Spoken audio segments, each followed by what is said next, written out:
Berikutnya, ya, tentang orang-orang yang, perhatikan, tentang orang-orang yang wajib sholat. Siapakah mereka? Salah satunya adalah siapa? Orang yang sudah balik, ya, sudah dewasa juga. Orang Muslim, orang Islam. Orang Islam diwajibkan sholat. Dalam keadaan apapun, sesibuk apapun, tidak boleh tinggalkan sholat. Dimanapun dan kapanpun. Ketika waktunya tiba sholat, maka kerjakan. Ya, ketika tiba waktunya sholat, maka kerjakan. Jangan sekali-kali tinggalkan. Orang yang tinggalkan sholat, dosa besar tidak? Dosa besar. Allah akan ancam dia masuk dalam neraka. Ngeri. Tapi sebagian kita, mungkin sebagian teman-teman kita yang belum tahu, mereka biasa meninggalkan sholat. Ngeri ketika kita meninggalkan sholat, kemudian Allah cabut nyawa kita. Karena nyawa itu nggak tahu kapan dicabutnya. Kita mati itu nggak tahu kapan. Ada orang yang mati masih kecil, ada orang yang meninggal sudah dewasa, ada yang sudah tua, ada yang sudah tua belum meninggal, ada yang sudah kecil sudah meninggal. Untuk mempersiapkan kita menuju kampung akhirat adalah beramal sebanyak-banyak di dunia. Salah satunya kalian di sini, alhamdulillah, ketika kalian diutus di pondok sini untuk belajar agama, itu merupakan karunia dari siapa? Dari Allah. Itu menunjukkan kasih sayang Allah kepada seorang hamba. Seorang hamba diberikan izin, diberikan kesempatan untuk belajar agama. Coba teman-teman kita yang mungkin kebiasaannya mereka apa? Ya, main game, mungkin sebagiannya main game dan jalan-jalan dan sebagainya. Mungkin sebagian mereka ada yang meninggalkan sholat. Ya, alhamdulillah kita ucapkan syukur kepada Allah. Allah memberikan kepada kita kesempatan untuk beramal soleh. Allah memberikan kesempatan kita untuk belajar agama. Ya, untuk belajar agama. Dari sholatnya, wudunya, puasanya, kita butuh belajar. Ya, fokus ya. Kita perlu belajar supaya kita bisa memahami agama ini dengan benar. Supaya kita didoakan juga oleh para malaikat-malaikatnya. Bahkan, apa tadi katakan? Ikan di lautan pun mendoakan para penuntut ilmu. Orang-orang yang belajar agama. Ya, terutama kalian yang insya Allah akan menghafal Quran. Masya Allah. Keutamaan menghafal Quran luar biasa. Salah satunya hadis yang mengatakan, khairukum man ta'allamal Qur'ana wa 'allamahu. Nabi kita bilang apa? Sebaik-baik kalian adalah, fokus ya, orang yang belajar Al-Quran dan mengajarkannya. Saya ulangi hadisnya, khairukum man ta'allamal Qur'an wa 'allamahu. Sebaik-baik kalian adalah orang yang belajar Al-Quran dan mengajarkannya. Bagus? Ya. Nanti yang banyak gerak-gerak saya tunjuk pertanyaannya. Ya. Coba siapa yang hafal? Hadis yang baru saya sebutkan tadi. Khairukum? Khairukum? Ya? Ayo. Ayo. Khairukum? Tadi yang saya bacakan tadi. Hadis yang baru dibacakan. Nah, fokus ya. Supaya bisa perhatikan, dapat ilmunya, berkah ilmunya. Fokus. Hadis yang disebutkan tadi.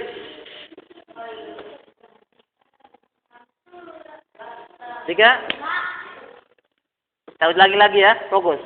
Khairukum man ta'allamal Qur'ana wa 'allamah.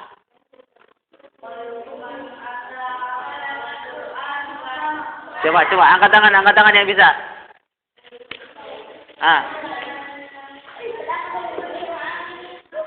Coba. Ulangi.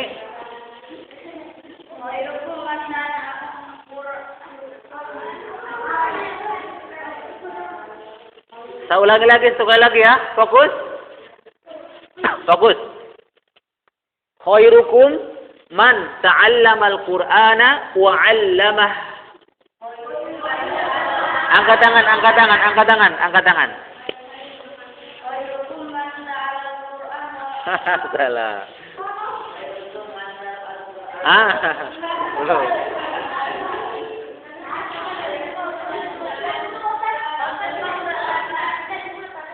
Dihafal tanpa lihat dulu baru boleh. Ayo.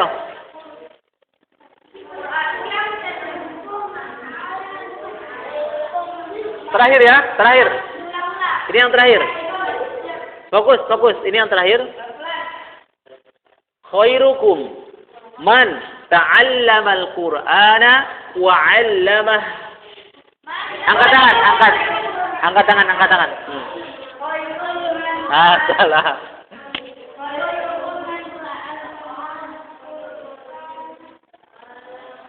Belum. Ayo.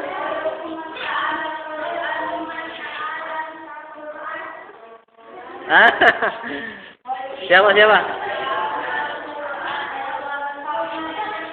Ishak? Baik. Fokus, tadi sudah terakhir kalimatnya.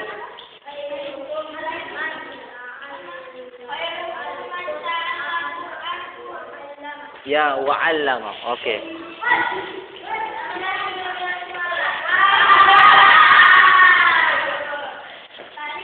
Ya, jadi itulah pentingnya kita dikatakan sebagai orang-orang yang paling baik di muka bumi ini ketika kita belajar Al-Qur'an dan mengajarkannya. Kalian belajar dan kami di sini mengajarkan. Maka dikatakan sebagai orang yang paling baik. Fokus ya. Sebagai orang yang paling baik. Ketika apa? Kita dikatakan sebagai orang yang paling baik ketika apa? Belajar dan mengajarkannya. Nah, Nabi kita bilang, kita termasuk orang yang paling baik di muka bumi ini adalah ketika kita belajar Al-Quran dan mengajarkannya. Ya, maka jadilah para penghafal Quran. Ya, jadilah para penghafal Quran ya. Karena penghafal Quran itu Masya Allah luar biasa sekali.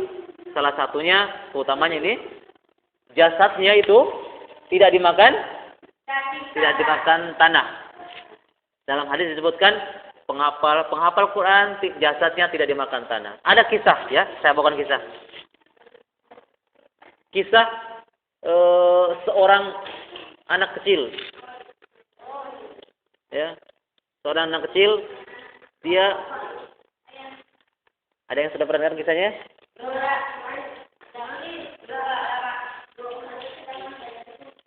Ada yang bagaimana? Terus?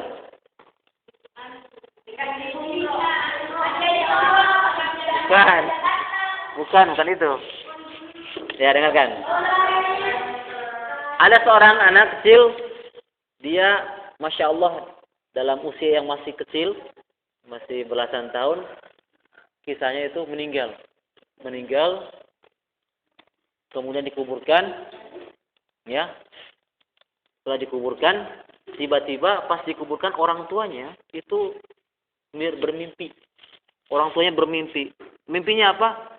Anaknya itu berteriak terus, "Wahai ayah, wahai ibu, tolong pindahkan kuburan saya." Ternyata dia dikuburkan di tempat-tempat yang di sampingnya itu kuburannya orang-orang zalim, orang-orang yang suka maksiat. Ya. Kemudian apa? Dia minta dipindahkan. Ya, pas dibuka kuburannya ternyata masih utuh. Padahal itu berapa tahun sudah kuburannya? Ada yang masih ingat? 8 tahun kurang lebih. 8 tahun. Itu salah satu keutamaan para penghafal Quran. Luar biasa. Tidak nyaman. Banyak orang-orang yang disiksa ribut, tidak tenang akhirnya dalam mimpinya orang tuanya supaya apa? Supaya kuburannya pindahkan. Tidak disangka ternyata pas mau dipindahkan masih utuh. Padahal itu jasad 8 tahun harusnya kan sudah hancur kan? Tapi ternyata belum hancur, masih utuh. Itu sebagai apa? Tanda kemuliaan orang-orang penghafal Quran. Ya. Ada kisah lain tentang seorang pemuda yang buta. Sudah pernah dengar sebelumnya ya? Ya? Bukan, zaman-zaman sekarang. Ya, zaman-zaman yang pernah ada seorang pewawancara, tahu pewawancara enggak? Ya. Reporter datang ke sebuah keluarga. Keluarga itu salah satu di antara mereka ada penghafal Quran, anaknya. Tapi qadarullah Allah takdirkan lain, anaknya itu cacat. Cacat apa? Tidak bisa melihat sejak kecil. Ya. Tidak bisa melihat. Kemudian reporter ini, pewawancara ini datang ke rumahnya, baku bicara. Apa sebabnya bisa menghafal Quran? Dikisahkan dari awal-awalnya. Apa awal-awalnya? Saya dulu menghafal Quran kepada seorang syekh. Tahu syekh enggak? Ya, seorang syekh atau ustaz atau kiai. Aku setiap hari di antara bapakku pergi. Aku menghafal enggak banyak-banyak, cuma berapa ayat saja, pulang lagi. Begitu terus setiap hari.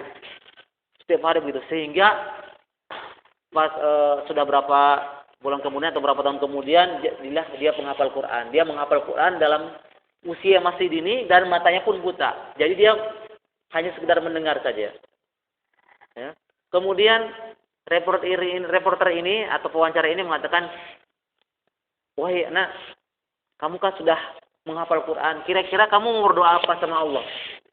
Ini pewawancara ini dia dalam hatinya bilang, pasti ini anak ini mau berdoa. Apa kira-kira doanya? Minta disebutkan matanya kan? Reporter ini, pewawancara ini bilang, mungkin akan jawabannya paling nanti setelah dia menghafal Quran dia akan minta kesembuhan. Tapi ternyata apa? Jawabannya tidak demikian. Ketika, engkau kan sudah menghafal Quran 30 juz. Kira-kira kamu mau berdoa apa sama Allah? Lihat jawabannya anak kecil ini yang tidak disangka-sangka, sampai reporternya menangis. Apa dikatakan jawabannya? Jawabannya anak kecil ini, Masya Allah, aku berdoa sama Allah supaya Allah tidak mengembalikan mataku, pandanganku. Kenapa bisa? Pertanyaan siapa yang bisa jawab? Kenapa bisa?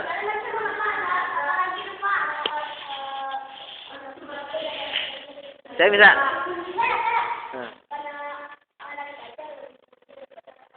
Tidak juga. Jawaban yang paling benar. Kurang tepat. Kenapa? Kenapa anak kecil ini enggak, dia berdoa bukan minta kesembuhan, bahkan dia berdoa, ya Allah, jangan kau kembalikan mataku. Kan? Kenapa? Zidan bisa Zidan? Tidak bisa. Siapa bisa? Karena anak kecil ini sudah merasakan kenikmatan dalam menghafal Quran. Sudah dirasakan. Ketika di antara kita sudah nikmat menghafal Quran, tidak ada yang lebih indah. Makanya katakan jawabannya anak ini, ya Allah, jangan kau kembalikan mataku ya Allah. Mudah-mudahan dengan mataku ini sebagai saksi nanti di akhirat. Kalaupun seandainya saya dihisab, disiksa, maka ringankanlah siksaku. Maka pewawancara itu meneteskan air mata. Tidak pernah terbayangkan ada sekecil ini, anak muda sekecil ini bisa berpikiran dewasa. Belasan tahun. Tapi sudah 30 juz. Ya, belasan tahun lah, antara 13-14 tahun kurang lebih begitu. Coba bayangkan, dia tidak berharap ingin kembali matanya, tapi dia berharap supaya apa? Dia terus dibutakan dalam keadaan begini sampai hari kiamat, sehingga sebagai tanda sebagai alasannya dia menghafal Quran dalam keadaan buta. Sudah merasakan kenikmatan. Kita alhamdulillah Allah berikan kita mata, dua-duanya normal. Kenapa kita tidak bisa gunakan untuk yang baik? Kenapa kita lebih dekat dengan HP, lebih dekat dengan, padahal itu tidak menyelamatkan kita. Yang menyelamatkan kita adalah Al-Quran kita. Ya, jadi yang menyelamatkan kita adalah Al-Quran kita. Kalau ada pertanyaan, Ustaz, bagaimana kalau kita menghafal sulit sekali masuknya, ya kan? Sulit masuknya. Jawabannya apa? Jawabannya bisa dijawab dengan sebuah kisah. Seorang ayah dengan anaknya. Mau dengar kisahnya? Fokus. Kisahnya seorang ayah, dia dengan anaknya. Fokus. Jangan ya. Perhatikan ada balapnya ya. Supaya berkah ini. Terjadi diskusi antara si ayah dengan si anak. Si ayah dengan si anak dia pergi ke pantai. Nah, si ayah bilang, "Nak, kamu isi ini ember dengan keranjang ini." Jadi ada ember, dia ambil air di pantai dengan cara berlari, isi keranjangnya. Tapi masalahnya keranjangnya bocor-bocor, bolong-bolong, dan keranjangnya bekas arang. Bekas arang hitam-hitam kan? Nah, kau isi ember ini dengan keranjang ini. Si anak bilang apa? Ya, tidak mungkin bisa. Tidak akan terisi. Lakukan saja, nak. Akhirnya si anak pun, ya mau tidak mau, mengerjakan perintah siapa? Ayahnya. Dia ambil air di sana, langsung lari ke sini. Tidak sampai habis di jalan. Ambil lagi lari, tidak sampai habis lagi. Berkali-kali. Akhirnya si anak pun berlelah. Ya, kayaknya percuma. Dikatakan apa si ayah? Lihat jawabannya. Nah, tidak ada percumanya. Kenapa bisa ya? Kamu lihat, nak? Keranjangnya tadi warna apa? Warna hitam. Sekarang warna apa? Warna putih. Berarti apa? Bersih. Demikianlah hati. Ketika Al-Quran dibacakan, tidak masuk dalam hati, dosa kita habis. Arang itu bagaikan dosa. Paham maksudnya? Begitulah membaca Al-Quran. Begitulah menghafal Al-Quran. Ketika kita tidak masuk, hafalan kita pusing sekali. Tapi ternyata Allah ampuni dosa-dosa kita. Allah singkirkan dosa-dosa kita. Itulah keutamaan menghafal Al-Quran. Walaupun sulit menghafalnya. Semakin sulit menghafal, semakin besar pahala. Kerja keras kita tidak akan pernah diabaikan oleh Allah. Ya, banting tulang kita, usaha kita dalam menghafal Al-Quran tidak akan pernah sia-sia. Tidak hafal, diampuni dosanya. Sebagaimana keranjang tadi yang hitam, diibaratkan keranjang hitam, namun terus diambil air, itu air maksudnya adalah hafalannya, diambil, dihafal, kalau tidak hafal-hafal, tapi ternyata Allah ampuni, dibersihkan dosa-dosa kita. Keuntungan. Makanya kira-kira, saya tanya kalian, kira-kira ada orang menyesal enggak? Ya Allah, aku menyesal kenapa? Dosaku diampuni. Ada orang bilang begitu? Tidak ada. Pasti dia bilang alhamdulillah dosaku diampuni. Bersyukur. Makanya ketika kita menghafal, kendalanya adalah menghafal, sulit menghafal, tidak apa-apa. Yang penting kita mau berusaha untuk menghafal Quran. Berusaha. Sesulit apapun. Bahkan Nabi bilang apa? Orang yang lancar menghafal Quran, ini keutamaan ya. Keutamaan orang yang lancar membaca Al-Quran atau menghafal Quran. Apa keutamanya? Keutamaan orang yang lancar menghafal Quran atau membaca Quran, nanti keutamanya bersama para malaikat yang mulia. Agung enggak? Luar biasa sekali. Mulia sekali ketika kita belajar menghafal Quran, membaca Quran, nanti dikumpulkan bersama para malaikat-malaikat yang mulia. Terus bagaimana kalau membaca Al-Quran dengan terbata-bata? Wa yatata disebut dalam hadis. Bagaimana kalau membaca Al-Quran terbata-bata? Ada keutamanya. Apa keutamanya? Ada yang tahu? Kalau tadi keutamanya menghafal Quran lancar bersama para malaikatnya yang mulia. Kalau yang terbata-bata apa? Ada keutamaan juga. Apa kira-kira? Keutamanya adalah mendapatkan 2 pahala. Nabi bilang keutamanya adalah mendapatkan 2 pahala. Tetap dapatkan pahala selama dia mau belajar. Ya. Jadi ucapkan sebanyak-banyak alhamdulillah dan jangan jadikan penyesalan ketika kita di pondok di sini. Ingat pengorbanan Allah akan tulis. Memang umur kalian segini itu masih inginnya rasa-rasanya ingin main-main kan? Tapi ternyata Allah akan berikan kebahagiaan surganya Allah ketika kita gunakan umur kita, hidup kita dengan kebaikan. Bukankah kita ingin masuk surga bersama orang tua? Ingin tidak? Salah satunya, fokus ya, fokus. Saya tanya balik. Bukankah kita ingin masuk surga bersama orang tua? Bantu mereka untuk kita masuk surga bersama. Bagaimana caranya? Jadilah sebagai penghafal Quran, maka niscaya kalian akan memberikan mahkota kemuliaan buat orang tua kalian. Tapi kalau kalian gagal, aku nggak tahan di pondok mak, lebih aku pulang saja. Silakan. Berarti kalian tidak sayang sama orang tua. Silakan pilih. Sayang bersama orang tua, berarti kalian korbankan waktu kalian untuk menghafal Quran supaya kalian mendapatkan kedudukan yang tinggi dan memberikan mahkota. Ayo duduk. Ayo tutup. Ya fokus ya, fokus. Fokus. Ya, saya ulangi lagi, fokus ya, fokus. Bantu mereka supaya bisa masuk surga bersama kalian. Bagaimana caranya tadi?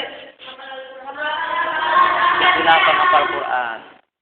Kalau di antara kalian mengatakan, capek, tidak betah di pondok, berarti kalian gagal untuk membantu orang tua kalian masuk dalam surga. Gagal. Mana bukti sayang kalian? Bukti sayangnya kita kepada orang tua kita adalah bantu mereka untuk masuk ke dalam surga. Caranya apa? Kalian belajar agama.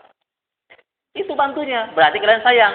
Tapi kalau kalian tidak betah di pondok, keluar di pondok, sebenarnya kalian tidak sayang sama orang tua. Ya, maka bantulah mereka untuk bisa masuk surga bersama-sama. Ingin masuk surga bersama keluarga tidak? Semuanya ingin, semuanya mau. Tapi tidak mudah, butuh perjuangan, butuh kerja keras. Ya, butuh perjuangan, butuh kerja keras. Siapa itu? Siapa? Ya, baru dulu ya, baru dulu. Ya, baru dulu.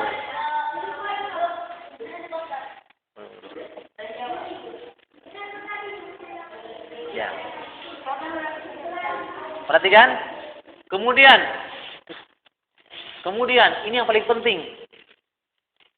Untuk mendapatkan ilmu yang bermanfaat tidak mudah ternyata. Tidak mudah. Fokus.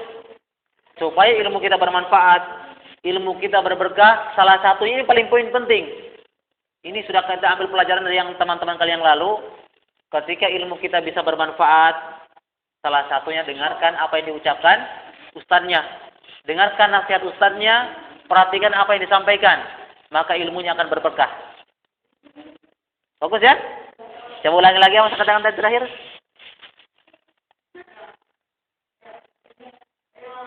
Nah, hati yang main-main satu tunjuk-tunjuk ya.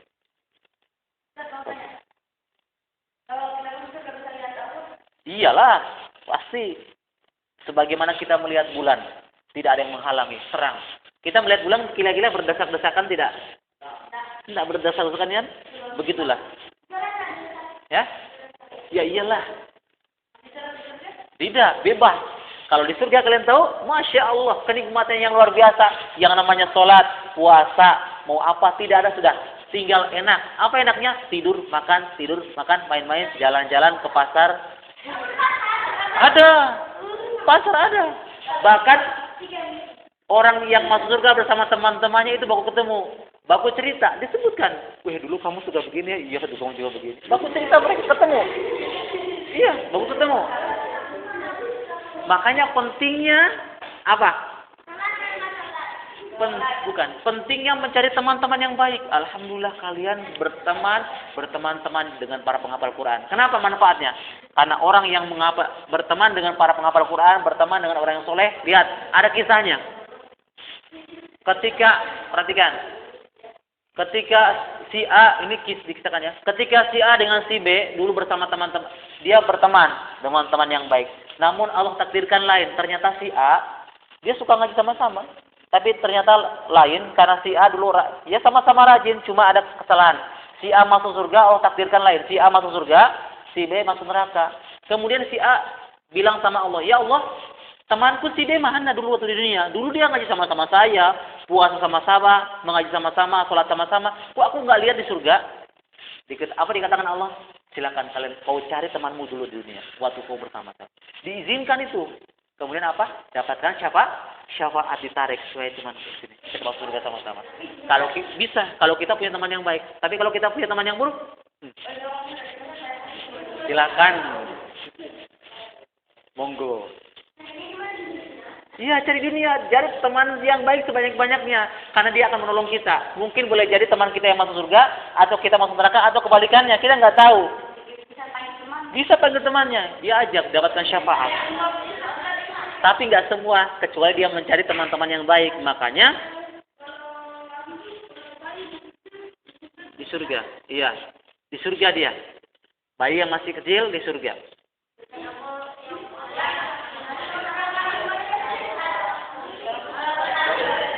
Ya, Iya, dia kan belum balik kan. Allah akan berikan dia kedudukan yang bukan neraka. Allah memberikan kedudukan yang tinggi juga buat dia. Surga langit ke-1 dengan langit ke-7 mungkin. Ada surga memang bertingkat-tingkat. Ada surga Aden, ini nama surga ya. Ada surga Firdaus. Ada surga apa lagi? Banyak. Yang paling tinggi adalah surga Firdaus. Siapa mereka yang menempatinya? Para nabi dan rasul. Kalau pertanyaan, berarti kita nggak bisa ketemu dong? Kita bisa ketemu. Ada tingkatannya. Karena ketika kita mencintai, Rasulullah bilang, ya Rasulullah, aku ingin mendampingi di surga. Nabi bilang apa? Anta ma'aman ahbabata fil jannah. Engkau nanti bersama orang yang kau cintai di surga. Kalau kita mencintai orang-orang yang soleh, kita akan bersama mereka. Tapi kalau kita mencintai orang-orang Kristen, pemain bola, artis, kita akan dikumpulkan di sana. Nah, silakan pilih. Mungkin kalau seandainya mereka takdir. Maka cintailah orang-orang yang soleh. Maksudnya, kalau ditanya itu nanti di akhirat akan ada perhitungan. Nanti ketika orang sudah dikumpulkan di padang mahsyar, semua kita akan dikumpulkan nanti di padang mahsyar. Tahu padang mahsyar? Di tempat lapang yang luas. Ya, tergantung amalannya dia. Ketika amalannya baik, maka dia akan mendapatkan naungan di akhirat kelak. Tapi ketika amalannya buruk, maka dia akan ditenggelamkan oleh keringatnya. Ada yang tenggelamnya sebetis mata kakinya, ada sebetisnya, ada selututnya, ada seperutnya, ada selehernya. Ada yang tenggelam dengan keringatnya sesuai dengan amal mereka dulu waktu dia hidup di dunia. Telanjang. Ya. Digabung. Ada Nabi bilang, istri Nabi bilang, wahai Rasulullah, kita kan nanti dikumpulkan di padang mahsyar. Perhatikan ya. Kita kan telanjang, apa kita tidak bakal lihat? Nabi bilang apa? Nabi bilang apa? Enggak kepikir begitu. Yang mereka pikirkan bagaimana nanti kehidupan saya di neraka, apa di surga. Itu mereka enggak pikirkan itu telanjang. Enggak pikir ke situ. Enggak berpikir ke situ. Coba kira-kira kalian kalau seandainya ada gempa bumi, kira-kira kita masih berpikir cari akhwat? Nah, kita kan cari perlindungan kan? Enggak kepikir, itu ada. Enggak kepikir, begitulah. Mereka pusing mencari perlindungan. Mereka bukan pusing cari akhwat. Yang akhwat cari ikhwan, yang ikhwan cari enggak. Mereka yang pikirkan adalah pusing bagaimana mencari perlindungan ya Allah. Bagaimana bisa masuk surga-Nya. Ya, itu. Makanya ladang tempat yang terbaik untuk kita menuntut ilmu adalah salah satunya di pondok pesantren. Karena kita dikumpulkan bersama teman-teman yang soleh, yang teman-teman yang soleh yang satu dan yang lain saling mendukung, nanti saling menolong nanti di akhirat. Namun kalau kita miskin, nggak punya teman-teman yang baik, maka kita termasuk orang-orang yang rugi. Bahkan kita nanti ditarik ke dalam neraka. Dalam Al-Quran Allah sebutkan penyesalannya orang-orang yang mencari teman yang baik buruk.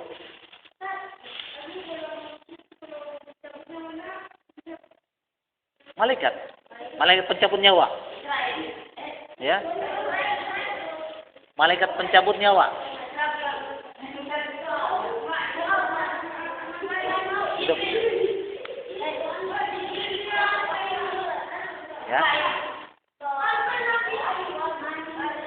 Ya. Malaikat pencabut nyawa.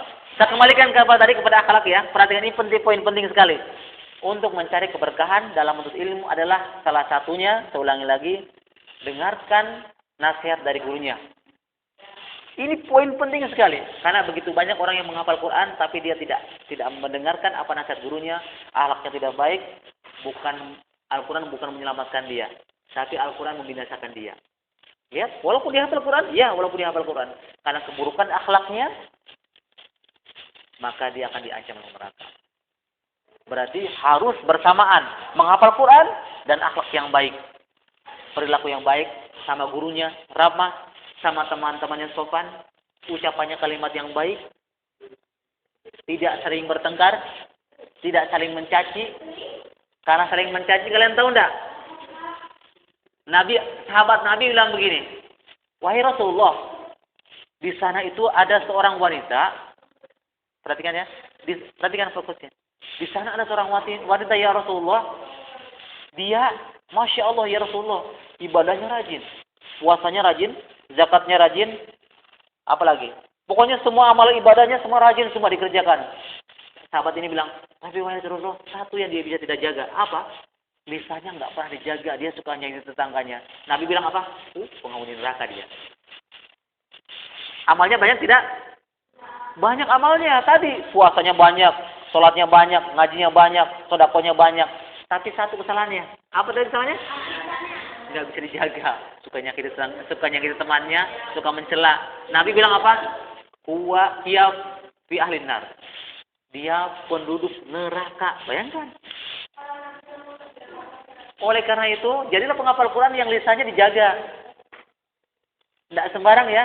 Ini menyebabkan orang masuk surga atau neraka tergantung lisannya. Kalau lisannya baik, dia suka menjaga perilakunya, ucapannya baik, ramah sama gurunya, ramah sama teman-temannya, tidak saling menyakiti, maka dia akan mendapatkan kemuliaan, diangkat derajatnya Allah. Dan juga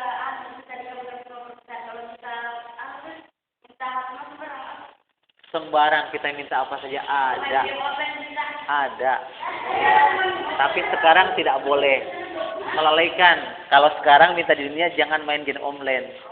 Kalau di sana tinggal mencari kenikmatan. Kalian mau apa saja ada. Main HP bisa, yang suka bersawah silakan bisa. Tapi nggak mudah semudah kita balikan tangan. Masuk surga itu sulit. Sulitnya apa? Butuh perjuangan kan? Butuh capek-capek kan? Butuh capek, butuh perjuangan, bangun malam, menghafal Quran, sholat bangun tengah malam. Tidak mudah. Kita masuk surga itu tidak semudah kita balik tangan. Tidak. Butuh perjuangan. Ya? Bagaimana? Bisa. Sebagaimana kita melihat bulan tanpa ada yang menghalangi. Bisa. Kalau kita masuk surga, Nabi bilang apa? Engkau akan dikumpulkan bersama orang-orang yang kau cintai. Kalau kalian mencintai Nabi, insya Allah Allah akan kumpulkan kita bersama Nabi. Bisa. Bahkan ada amalan-amalan tertentu. Salah satunya apa? Barang siapa yang membangun masjid, maka Allah akan membuatkan istana di dalam surga, rumah di dalam surga. Bayangkan. Ya? Tidak ada pertanyaan itu. Allah Esa. Tidak ada pertanyaan Allah laki-laki dan perempuan.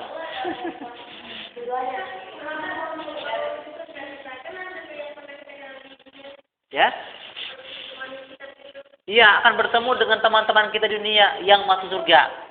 Yang masuk neraka pun akan bertemu. Akhirnya akan terjadi diskusi tadi kan dalam judul 9.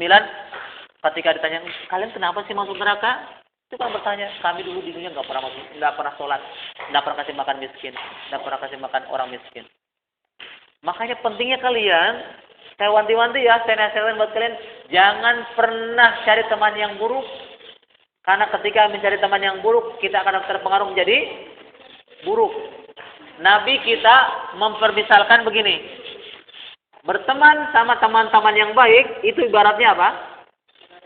Ibaratnya kita berteman dengan penjual parfum.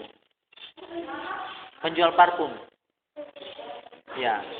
Berteman dengan teman yang baik, ibaratnya kita apa tadi? Ya, berteman dengan penjual parfum. Kita mau beli parfum ya, kita kan pasti coba-coba kan lihat, cium-cium kan? Cium-cium tidak? Ini harum, ini harum. Kira-kira ketika dia pulang, tersisa apanya? Baunya kan? Begitulah kita berteman-teman yang baik. Kita berteman yang baik, kecipratan baiknya.